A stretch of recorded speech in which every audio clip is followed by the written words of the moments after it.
وہ جنوری کی ایک یکبستہ ٹھنڈی ٹھار صبح تھی۔ میں تیار ہو کر تھانے پہنچا تو میرے دانت باقاعدہ بج رہے تھے۔ میری رہائش تھانے کے احاطے میں ہی اگبی جانب بنے ہوئے سرکاری کوارٹر میں تھی۔ اس 40-50 گز کی چہل قدمی نے گویا میری کلفی جما کر رکھ دی تھی۔ میں اپنے کمرے میں آ کر بیٹھا تو کانسٹیبل منظور نے اطلاع دی، ملک صاحب، چودھری صاحب نے اپنا بندہ بھیجا ہے۔ جب میں اپنے کمرے کی طرف آ رہا تھا تو میں نے برآمدے میں ایک شخص کو کمبل لیٹے چوبی بینچ پر بیٹھا دیکھا تھا۔ کانسٹیبل یقیناً اسی آدمی کی بات کر رہا تھا۔ اتنی صبح چودھری کو ہماری ضرورت کیوں پیش آ گئی؟ میں نے پوچھا۔ چوری کا معاملہ ہے ملک صاحب، میں نے ہمیں گردن ہلاتے ہوئے کہا۔ ٹھیک ہے، بھیجو اسے اندر۔ ان دنوں میری تعیناتی ٹوبہ ٹیکسنگ کے ایک دور دراز تھانے میں تھی۔ تھانے کے سب سے زیادہ نزدیک گاؤں کا نام تھا چک چون۔ گاؤں بیکے جیسے دیہاتی علاقے زبان میں اسے چک چنوجا کہا جاتا تھا۔ چودھری فیاض احمد اس گاؤں کا فرما روا تھا۔ چودھری فیاض سے میں کئی بار مل چکا تھا۔ وہ ایک معقول انسان تھا۔ روایتی چودھریوں کے مانند اس کی گردن کے اندر غرور اور تکبر کا ذریعہ فٹ نہیں تھا۔ کمبل پوچھ نے چہرے کے سامنے بغل کو ڈھیلا کیا اور مجھے سلام کرنے کے بعد کہا، تھانے دار جی، میں چودھری صاحب کا بندہ ہوں، انہوں نے آپ کو حویلی میں بلایا ہے۔ میں تو سمجھ رہا تھا تم اللہ کے بندے ہو، مگر تم تو خود کو چودھری فیاض کا بندہ سمجھتے ہو۔ نگاہ جما کر طنزیہ لہجے میں کہا، خیر تمہارا نام کیا ہے؟ غلام نبی، اس نے جواب دیا۔ نبی علیہ السلام کا غلام ہونا تو بڑی سعادت اور فخر کی بات ہے، لیکن تم نے چودھری کا بندہ بن کر اپنی قدر و منزلت کو راکھ کر دیا ہے۔ میں نے کہا اور پوچھا، بتاؤ چودھری مجھے کیوں بلا رہا ہے؟ حویلی کے اندر سے چودھرائن کے جی کے سونے کے کنگن چوری ہو گئے۔ غلام نبی نے بتایا، اسی سلسلے میں چودھری صاحب نے آپ کو بلایا ہے تاکہ آپ وہ قیمتی کنگن ڈھونڈ کر دے سکیں۔ چودھری صاحب کی چھوٹی بیٹی کی شادی کی تیاریاں عروج پر ہیں اور اوپر سے یہ واقعہ ہو گیا ہے۔ چودھری صاحب بہت زیادہ پریشان ہیں تھانے دار صاحب۔ ٹھیک ہے، تم واپس جاؤ۔ میں نے غلام نبی کی بیٹا بالفاظ دیگر چودھری فیاض احمد کی مصیبت کا احوال سننے کے بعد کہا، چودھری صاحب سے کہہ دو کہ میں تھوڑی دیر میں آ رہا ہوں۔ اس نے میرا شکریہ ادا کیا اور سلام کر کے رخصت ہو گیا۔ یہ بات میرے علم میں تھی کہ چودھری فیاض کی چھوٹی بیٹی ستارہ عرف تارو کی شادی ہونے والی تھی۔ اس حوالے سے پچھلے کئی روز سے حویلی میں گما گائی چل رہی تھی۔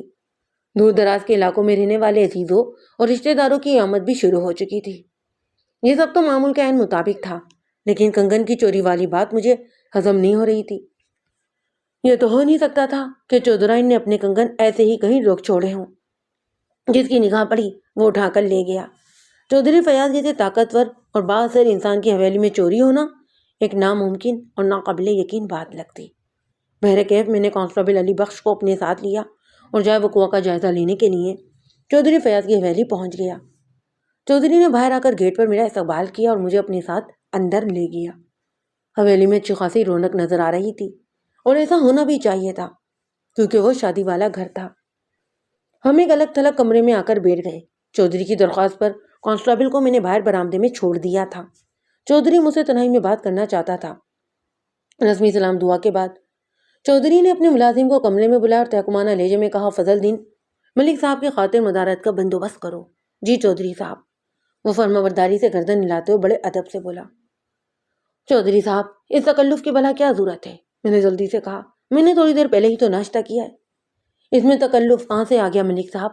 وہ ٹھہرے ہوئے لہجے میں بولا، آپ میری حویلی میں آئے ہیں، آپ کی خاطر خدمت کرنا مجھ پر لازم ہے، اور آج کل تو ویسے بھی غضب کی ٹھنڈ پڑ رہی ہے، کھانا بہت جلد ہضم ہو جاتا ہے۔ میرے مسلسل انکار کے باوجود بھی چودھری نے اپنے ملازم کو اشارہ کر دیا، سو اس کے بعد بحث و تکرار اور انکار کی گنجائش ختم ہو گئی، سو میں نے بھی خاموشی اختیار کر لی۔ چودھری فیاض نے مختصر جامع الفاظ میں مجھے بتایا کہ چوری ہونے والے کنگن کی جوڑی تاریخی حیثیت کی حامل تھی۔ وہ دونوں ہی جڑاؤ قیمتی کنگن اس خاندان میں نسل در نسل چلتے چلے آ رہے تھے۔ رواج کے مطابق یہ کنگن اس حویلی کی پہلی بہو کو چڑھائے جاتے تھے، یعنی حویلی کے موجودہ چودھری کے پہلوٹے کی بیٹے کی بیوی کو۔ چودھری فیاض اپنے باپ چودھری ریاض احمد کی پہلی اولاد تھا، لہذا وہ کنگن اس کی بیوی زلیخا کو شادی کے موقع پر پہنا دیے گئے۔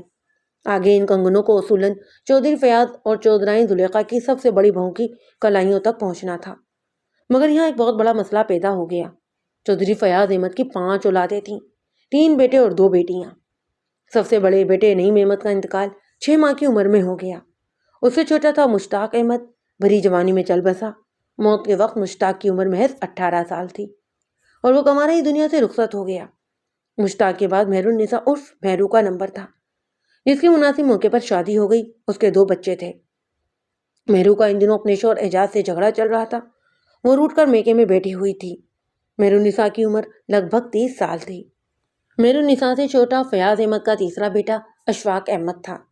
اپنی اولاد کے حوالے سے چودھری فیاض نے ایک سے بڑھ کر ایک صدمہ اٹھایا، اور ان میں سب سے بڑا دکھ اشفاق کی طرف سے ملا تھا۔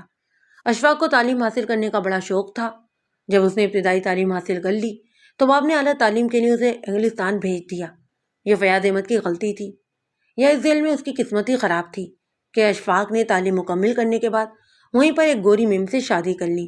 اس کے ساتھ ہی اس نے واپس نہ آنے کا خیال بھی دل سے نکال دیا۔ 3 بیٹوں کا باپ چودھری فیاض احمد سر دست اولاد نرینہ سے محروم تھا۔ اس کے بڑے دونوں بیٹے اللہ کو پیارے ہو گئے اور تیسرا مغرب کی آزاد فضا میں لاپتہ ہو کر رہ گیا۔ میرا بات چیت کے دوران میں چودھری کے ملازم خاص رمضان عرف رمزو نے بھاری برکم ناشتہ لا کر میرے سامنے چن دیا، جن میں دیسی گھی، لچھے دار کرسپی پراٹھے، انڈوں کا آملیٹ، تازہ مکھن، گاجر پستے کا حلوہ اور بھاپ اڑاتی ہوئی دودھ پتی شامل تھی۔ میں نے رسمی انداز میں ناشتے کا آغاز کرتے ہوئے پوچھا، چودھری صاحب، کیا اشفاق ستارہ کی شادی میں بھی نہیں آ رہا؟ چودھری نے انکار میں گردن ہلانے پر اکتفا کیا۔ ستارہ اس کی چھوٹی بہن ہے اور یہ اس حویلی کی آخری شادی بھی ہے۔ اشفاق کو تو اس شادی میں ضرور شرکت کرنا چاہیے تھی۔ ملک صاحب، اس دنیا میں ہونا تو بہت کچھ چاہیے، مگر سب کچھ انسان کی مرضی کے مطابق تھوڑا ہی نہ ہوتا ہے۔ اس نے بھوجن نماز میں کہا، اللہ نے مجھے 3 بیٹے دیے، 2 کو اس نے اپنے پاس بلا لیا اور تیسرا… اس کی آواز بھر آ گئی اور وہ خاموش ہو گیا۔ اس وقت حویلی میں ستارہ کی شادی کی ابتدائی تقریبات چل رہی تھی، لیکن چوری والے واقعے نے وہاں کے مکینوں کو پریشان کر دیا تھا۔ چودھری فیاض کی حالت سب سے زیادہ خراب تھی۔ علاوہ ازیں بیٹوں کے ذکر نے اسے کچھ زیادہ ہی ملول کر دیا، لہذا میں اسے اصل موضوع کی طرف آ گیا۔ چودھری صاحب، آپ نے جس بندے کو تھانے بھیجا تھا، اس نے مجھے بتایا ہے کہ گزشتہ رات اس حویلی سے طلائی جڑاؤ کنگنوں کی جوڑی غائب ہو گئی ہے۔ میں نے اس کے چہرے پر نگاہ جما کر سوال کیا، کیا ان دونوں کنگنوں کے علاوہ بھی کوئی قیمتی چیز چوری ہوئی ہے؟ اس نے جواب دیا، جی ہاں، کنگن کی اس جوڑی کے ساتھ ہی سونے کے لگ بھگ 10 تولے وزن کے مختلف زیورات بھی رکھے تھے اور کم و بیش 2000 روپے کے کرنسی نوٹ، سبھی کچھ چلا گیا۔ جی طلائی زیورات اور نقدی کہاں رکھی تھی؟ میں نے پوچھا۔ ایک محفوظ اور مضبوط تجوری میں، اور تجوری میری بیوی چودھرائیں زلیخا کے کمرے میں رکھی تھی، اس نے بتایا۔ یہ کوئی چھوٹی موٹی چوری نہیں ہے ملک صاحب، مال دولت تو آنی جانی چیزیں ہیں، میں نقدی اور سونے کے دیگر زیورات کی بھی بات نہیں کر رہا۔ مجھے سب سے زیادہ دکھ اس خاندانی کنگن کی چوری کا ہے جناب۔ تمامی حالات آپ کے سامنے ہیں۔ اس حویلی میں کسی بہو کی آمد کے امکانات تقریباً اب ناپید ہو چکے ہیں، اسی لیے ہم نے وہ تاریخی کنگن ستارہ کو دینے کا فیصلہ کیا تھا۔ جب اسے دلہن بنایا جاتا تو یہ خاندانی کنگن اس کی کلائیوں میں سجا دیے جاتے، لیکن میری تو قسمت ہی خراب ہے، وہ روحان سا ہو گیا۔ میں آپ کے جذباتی نقصان اور احساساتی تکلیف کو سمجھ سکتا ہوں چودھری صاحب، میں نے ہمدردی بھرے لہجے میں کہا۔ آپ نے مجھے یہاں قانونی مدد کے لیے بلایا ہے، لیکن میں مال مسروقہ کی بازیابی کو اسی وقت ممکن بنا سکتا ہوں جب مجھے آپ کا تعاون حاصل ہوگا۔ میں ہر قسم کے تعاون کے لیے تیار ہوں ملک صاحب، اس نے کہا۔ تعاون کا آغاز آپ کو میرے ہر سوال کا بالکل صحیح اور درست جواب دے کر کرنا ہوگا، میں نے ساغوئی سے کام لیتے ہوئے کہا۔ باقی تمام ہی باتیں بعد میں۔ ٹھیک ہے، آپ پوچھے جو بھی پوچھنا ہے۔ آپ کے بیان کے مطابق تجوری چودھرائن جی کے کمرے میں رکھی تھی، مجھے بتائیں تجوری کس کس کی رسائی میں تھی؟ میرا مطلب ہے تجوری کو کھولنے کا اختیار کتنے افراد کو حاصل تھا؟ صرف چودھرائن کو۔ تجوری کی چابی زلیخا کے پاس ہی رہتی۔ اس چوری کی خبر سب سے پہلے کس کو ہوئی؟ چودھرائن زلیخا کو۔ کب کی بات ہے یہ؟ آج صبح کی، چودھری نے کہا۔ آج صبح جب وہ سو کر اٹھی تو اس کی نظر تجوری پر پڑی۔ تجوری کا دروازہ کھلا ہوا تھا۔ اس نے اپنا بستر چھوڑا اور تجوری کا جائزہ لیا، وہاں کچھ بھی باقی نہیں تھا۔ زلیخا نے آ کر مجھے صورتحال سے آگاہ کیا۔ جو پریشان ہونے والی بات تھی سو میں بہت زیادہ پریشان ہو گیا۔ اپنے طور پر میں نے حویلی کے ملازمین سے پوچھ تاچھ کی، مگر اس چوری کے بارے میں کسی کو کچھ نہیں پتا۔ جب یہ عجیب و غریب معاملہ میری سمجھ میں نہ آیا تو میں نے اپنے ایک ملازم غلام نبی کو آپ کی طرف دلایا، اور اب آپ میرے سامنے موجود ہیں۔ بس مجھے سے زیادہ اور کچھ بھی نہیں معلوم ملک صاحب۔ میں نے ایک اہم سوال کیا، اس وقت آپ کی حویلی میں اچھے خاصے مہمان بھی ٹھہرے ہوئے ہیں، کیا آپ نے کنگن کی چوری اور دیگر زیورات اور نقدی کے بارے میں ان لوگوں سے کوئی سوال کیا؟ ابھی تک نہیں۔ کیا وہ اس ناخوشگوار واقعے سے آگاہ ہو چکے ہیں؟ میرا خیال ہے ابھی مہمانوں کے حوالے سے کچھ نہیں معلوم، اس نے کہا۔ ہم نے انہیں اس واقعے کے بارے میں کچھ نہیں بتایا۔ چودھرائن کے کمرے میں کون کون آسانی سے جا سکتا تھا؟ میں نے پوچھا۔ مطلب یہ کہ اس کمرے میں بلا اجازت کون داخل ہو سکتا ہے؟ میں اور رجو۔ میں نے تیز آواز میں سوال کیا، یہ رجو کون ہے؟ رضیہ اور رجو زلیخا کی خدمت پر مامور ہیں، چودھری فیاض نے بتایا۔ آپ رجو کو چودھرائن کی خاص ملازمت سمجھ لیں۔ میں نے کہا سمجھ لیا۔ کیا میں چودھرائن جی کا کمرہ دیکھ سکتا ہوں؟ ہاں ہاں کیوں نہیں، ضرور، وہ جلدی سے بولا۔ اس گفتگو کے دوران میں نے حسب ضرورت ہلکا پھلکا کھا پی لیا، سو میں اپنی جگہ سے اٹھا اور چودھری کی معیت اور رہنمائی میں چودھرائن زلیخا کے کمرے کی جانب بڑھ گیا۔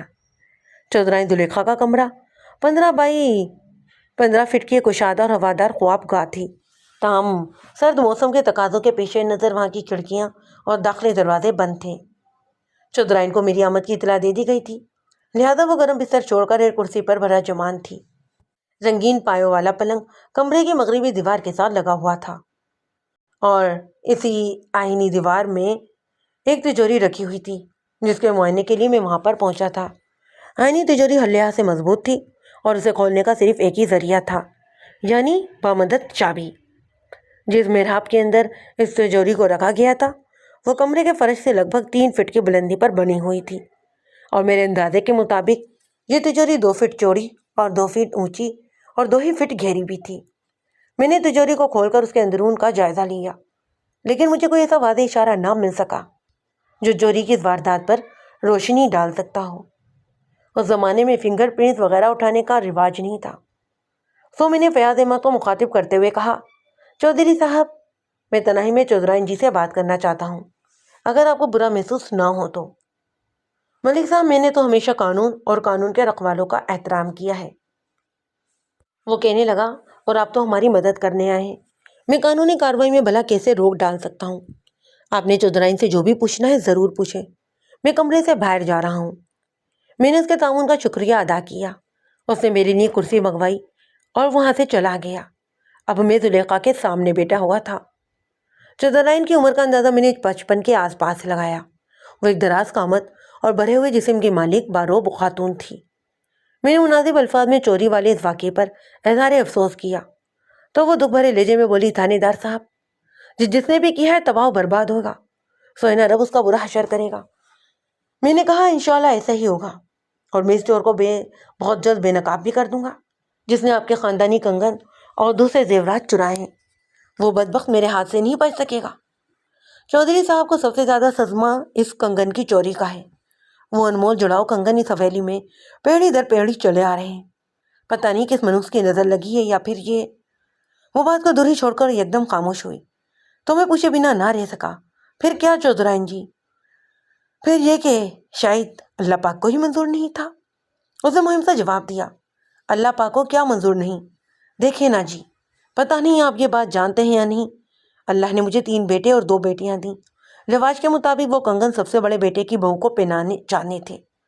چودھرائن کنگن کی جوڑے کے بارے میں مجھے جو کچھ بتانا چاہ رہی تھی وہ سب میں پہلے سے ہی جانتا تھا، لہذا میں نے قطع کلامی کرنے کے بجائے اسے بولنے دیا تاکہ اس کے دل کا غبار نکل جائے۔ اور جب وہ اپنی بات مکمل کر چکی تو میں نے کہا، چودھرائن جی، اللہ تعالیٰ کو کیا منظور ہے یہ صرف اسی ذات پاک کو معلوم ہے، کوئی انسان اس کے منشا تک رسائی حاصل نہیں کر سکتا۔ ان حالات میں آپ نے وہ خاندانی کنگن ستاروں کو چڑھانے کا فیصلہ کیا اور اس کے ساتھ ہی کنگن کی وہ جوڑی چوری ہو گئی۔ اس موقع پر آپ یہ بھی تو نہیں سوچ سکتی تھی کہ قدرت نہیں چاہتی تھی کہ وہ خاندانی کنگن اس حویلی سے باہر جائیں، اسی لیے کسی نے انہیں چوری کر لیا۔ ہاں، یہ تو آپ بالکل ٹھیک کہہ رہے ہیں تھانے دار صاحب، وہ حیرت آمیز لہجے میں بولی۔ میں نے تو اس انداز میں سوچا ہی نہیں کہ ستارہ کی رخصتی کے ساتھ ہی وہ کنگن بھی حویلی سے نکل کر اس کے سسرال یعنی دوسرے گاؤں کی حویلی میں جانے والے تھے۔ وہ یکایک تھم گئی، پھر چونکتے ہوئے لہجے میں بولی، تھانے دار صاحب، کیا آپ یہ کہنا چاہ رہے ہیں کہ ہمارے ہاں چوری اس لیے ہوئی کہ خدا نہیں چاہتا کہ وہ جڑاؤ کنگن اس حویلی سے باہر جائیں؟ خدا کے چاہنے یا نہ چاہنے کے بارے میں آپ کو اپنی رائے سے آگاہ کر چکا ہوں۔ میں نے کہا، مشت الہی کا ادراک انسان کے بس کی بات ہی نہیں۔ میں نے تو آپ کے سامنے بس سوچ کا ایک ظرفیہ رکھا ہے۔ بہر کف چودھری صاحب نے مجھے اپنے تعاون کا بھرپور یقین دلایا ہے۔ اگر آپ نے بھی میرے ہر سوال کا درست جواب دیا تو میں وعدہ کرتا ہوں کہ اس تجوری سے چوری ہونے والے ہر شے کو میں بازیاب کروانے کے بعد آپ کے قدموں میں رکھ دوں گا، اور وہ بھی ستارہ کی رخصتی سے پہلے۔ تھانے دار صاحب، اللہ آپ کی زبان مبارک کرے، ادرا بھی لہجے میں بولی۔ ستارہ کی رخصتی میں 1 ہفتہ باقی ہے، آپ مجھ سے سوال کریں، میں اس کا سچا اور کڑا جواب دوں گی۔ مجھے بتایا گیا ہے کہ کنگن کی چوری کے بارے میں سب سے پہلے آپ کو پتہ چلا۔ میں نے سوالیہ نظر سے اس کی طرف دیکھا۔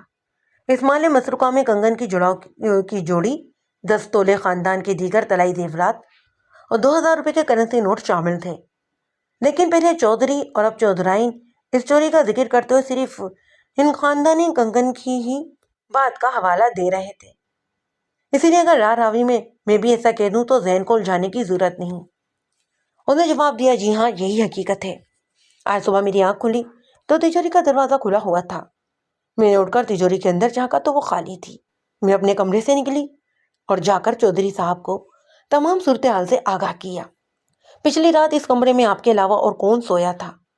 صرف میں ہی یہاں سوئی تھی اور کوئی نہیں، اس نے بتایا۔ اچھی طرح سوچ کر جواب دیں، میں نے سوالات کے سلسلے کو آگے بڑھاتے ہوئے پوچھا۔ رات سونے سے پہلے آپ نے دروازے کو اندر سے کنڈی لگا دی تھی؟ عام حالات میں دروازے کو کنڈی نہیں لگاتی، اس نے بتایا، لیکن جب میں حویلی میں زیادہ مہمان ٹھہرے ہوں تو میں سونے سے پہلے دروازے کو اندر سے کنڈی ضرور لگاتی ہوں۔ لیکن وہ بولتے بولتے رکی۔ جب سے ستارہ کی شادی کا معاملہ چل رہا ہے، حویلی میں مہمان بھی آنا شروع ہو گئے، وہ وضاحت کرتے ہوئے بولی۔ اسی لیے میں آج کل رات میں سونے سے پہلے دروازے کو لازمی کنڈی لگا لیتی ہوں، مگر جب صبح میں بیدار ہوئی تو دروازہ اگرچہ بند تھا لیکن اس کی اندر والی کنڈی کھلی ہوئی تھی۔ شاید میں پچھلی رات وہ کنڈی لگانا ہی بھول گئی تھی۔ چودھرائن واقعتاً کنڈی لگانا بھول گئی تھی یا پھر رجو نے خود ہی کسی ترکیب سے وہ دروازہ کھول کر زلیخا کی نیند کے دوران میں تجوری کا صفایا کر دیا؟ اس بارے میں سرے دست میں دعوے کے ساتھ ابھی کچھ نہیں کہہ سکتا تھا۔ ویسے میں نے چودھرائن کی خوابگاہ اور کھڑکیوں کو بھی اچھی طرح چیک کیا۔ کھڑکیوں کی تمامی چٹکنیاں اندر سے لگی ہوئی تھیں، یعنی نامعلوم چور دروازے کے راستے ہی اندر گھسا اور اپنا کام کر کے چلتا بنا۔ میں نے چودھرائن کے چہرے پر نگاہ جما کر سوال کیا، کیا کبھی ایسا ہوا ہے کہ آپ کے سو جانے کے بعد کوئی کسی کام سے کمرے کے اندر آیا ہو؟ میرا مطلب ہے چودھری صاحب یا آپ کی خاص ملازمہ رجو۔ یہ بات میں اس لیے کہہ رہا ہوں کہ آپ کے بیان کے مطابق عام دنوں میں جب کہ حویلی کے اندر مہمان وغیرہ نہ ٹھہرے ہوئے ہوں تو رات سونے سے پہلے آپ اپنے کمرے کے دروازے کو اندر سے کنڈی لگانے کی ضرورت ہی محسوس نہیں کرتی۔ آپ نے تھوڑی دیر پہلے مجھے یہی بتایا ہے نا؟ اس نے ہمیں گردن ہلائی۔ میں نے طویل سوال کا مختصر جواب دیتے ہوئے کہا، نہیں، جب ایک بار میں سو جاؤں تو پھر کوئی میری میز میرے کمرے کے اندر قدم نہیں رکھتا۔ پچھلی رات سب سے آخر میں یہاں کون آیا تھا؟ زلیخا نے بتایا، رجو۔ وہ کس کام سے آئی تھی؟ رات کو سونے سے پہلے میں نیم گرم دودھ پینے کی عادی ہوں، اس نے وضاحت کرتے ہوئے بتایا، اور یہ کام میری خادمہ رضیہ عرف رجو ہی روزانہ کرتی ہے۔ میں نے دودھ پیا اور سونے کے لیے بستر پر لیٹ گئی، پھر مجھے جلد ہی نیند آ گئی۔ آپ نے دودھ پینے سے پہلے یا بعد میں کمرے کے دروازے کو اندر سے کنڈی لگائی تھی یا نہیں؟ اس بارے میں آپ یقین سے کچھ نہیں کہہ سکتی، آپ نے یہی بیان دیا ہے نا؟ جی ہاں، اس نے سر ہمیں ہلایا۔ آپ کے تعاون کا بہت شکریہ چودھرائن جی، میں نے کرسی سے اٹھ کر کھڑے ہوتے ہوئے کہا۔ اگر مجھے کچھ اور یاد آ گیا تو پھر میں دوبارہ آپ کو زحمت دوں گا، اب تک کے لیے بس اتنا ہی کافی ہے۔ وہ بھی اٹھ کر کھڑی ہو گئی۔ جی ٹھیک ہے۔ کمرے سے نکلنے سے پہلے میں نے ایک فوری خیال کے تحت زلیخا بی بی سے پوچھ لیا، کیا میں اس گلاس کو دیکھ سکتا ہوں جس میں پچھلی رات آپ نے دودھ پیا تھا؟ وہ گلاس رجو صبح یہاں سے اٹھا کر پورچی خانے میں لے گئی تھی، اس نے بتایا۔ اب تک تو وہ گلاس دوسرے برتنوں کے ساتھ دلدلا بھی گیا ہوگا۔ میں نے بلا سوچے سمجھے پوچھ لیا، رات کو سونے سے پہلے نیم گرم دودھ پینے سے نیند بہت اچھی آتی ہے نا؟ جی بالکل، اللہ کا شکر ہے تھانے دار صاحب، میں بڑی گہری اور پرسکون نیند سوتی ہوں، پتہ ہی نہیں چلتا کہ رات کب بیت جاتی ہے۔ بہرحال میں چودھرائن کے کمرے سے نکل کر چودھری کے پاس آ گیا۔ اگر مجھے وہ گلاس مل جاتا جس میں گزشتہ شب چودھرائن نے دودھ پیا تھا تو میں اسے لیبارٹری بھجوا کر اس امر کی تصدیق کر سکتا تھا کہ اس رات زلیخا نے اپنے معمول کے مطابق سادہ نیم گرم دودھ پیا تھا یا پھر اس کے اندر کچھ ایسا بھی ملا ہوا تھا جس نے چودھرائن کو کچھ زیادہ ہی گہری نیند سلا دیا؟ بہرحال وہ گلاس مجھے میسر نہیں تھا، چنانچہ میں نے اپنی تفتیش کو اس کے بغیر ہی آگے بڑھا دیا۔ میں نے چودھری فیاض کو اس گفتگو کے بارے میں بتایا جو میرے اور زلیخا کے بیچ ہوئی۔ اس نے میری بات کو توجہ سے سنا اور جواب میں کہا، ملک صاحب، زلیخا ٹھیک کہتی ہے۔ جب ہماری حویلی میں زیادہ لوگ ٹھہرے ہوئے ہوں تو وہ رات کو سونے سے پہلے دروازے کو اندر سے کنڈی ضرور لگاتی ہے۔ بس آپ اسے ایک قسم کی احتیاط ہی سمجھ لیں۔ میں دیکھ رہا ہوں کہ آپ اپنے گھریلو ملازمین پر بہت زیادہ بھروسہ کرتے ہیں۔ جب حویلی میں مہمان قیام پذیر نہ ہو تو پھر آپ کی بیگم صاحبہ کسی احتیاطی تدبیر کی ضرورت محسوس نہیں کرتی۔ میں ٹھیک کہہ رہا ہوں؟ 16 آنے ٹھیک جناب۔ ہمارے سارے ملازم سالہ سال کے آزمائے ہوئے ہیں۔ میں انہیں گھر کے افراد کی طرح سمجھتا ہوں۔ انہوں نے کبھی مجھے دھوکہ نہیں دیا، اس لیے ان پر شک کا سوال ہی پیدا نہیں ہوتا۔ لیکن میں اپنے پیشہ ورانہ فرائض کے سامنے مجبور ہوں چودھری صاحب، میں نے دو ٹوک انداز میں کہا۔ ٹریننگ کے دوران بھی ہمیں سمجھایا اور بتایا جاتا ہے کہ پولیس کی تفتیش کی گاڑی شک کے پیٹرول سے ہی چلتی ہے۔ سو آپ مجھے بتائیں، حویلی میں ملازمین کی تعداد کتنی ہے اور وہ کیا کیا کام کرتے ہیں؟ مجھے ان سب سے ہی پوچھ تاچھ کرنی ہوگی۔ جی ضرور، کیوں نہیں، وہ تعاون آمیز لہجے میں بولا۔ اس حویلی میں کل 7 ملازم کام کرتے ہیں، جن میں 4 مرد اور 3 عورتیں ہیں۔ مردوں کے نام رمضان عرف رمزو، فضل الدین عرف فرزلو، کرامت علی عرف کرامہ، غلام نبی عرف گامہ ہیں، جبکہ عورتوں کے نام خالدہ، شہناز اور رضیہ عرف رجو ہیں۔ اب میں آپ کو ان سب کی ذمہ داریوں کے بارے میں بھی بتاتا چلوں۔ شہناز اور خالدہ باورچی خانے کو سنبھالتی ہیں۔ کھانا پکانے سے لے کر برتن دھونے تک ہر چھوٹا بڑا کام ان کے ذمہ ہے۔ رجو چودھرائن جی کے لیے مخصوص ہے، وہ بس زلیخا ہی کی خدمت میں لگی رہتی ہے۔ مردوں میں گاما اوپر کے مختلف کام کرتا ہے۔ آپ کو بلانے کے لیے بھی میں نے اسی کو تھانے بھیجا۔ فضلو میری زمینوں اور فصلوں وغیرہ کا حساب کتاب رکھتا ہے۔ کرامہ میرے جرمن شیفرڈ کتے شہرو اور میری مشکی گھوڑی رانی کا خیال رکھتا ہے، اور رمجو میرے ذاتی کاموں کے لیے مخصوص ہے۔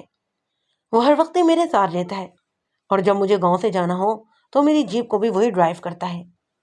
بعد ازاں اس نے مجھے یہ بھی بتایا کہ اس کے پاس ایک جیپ بھی تھی جسے وہ جنگ سرگودا لائن پور شیخا پورہ گجران والا لاہور کے سفر کے لیے استعمال کیا کرتا تھا۔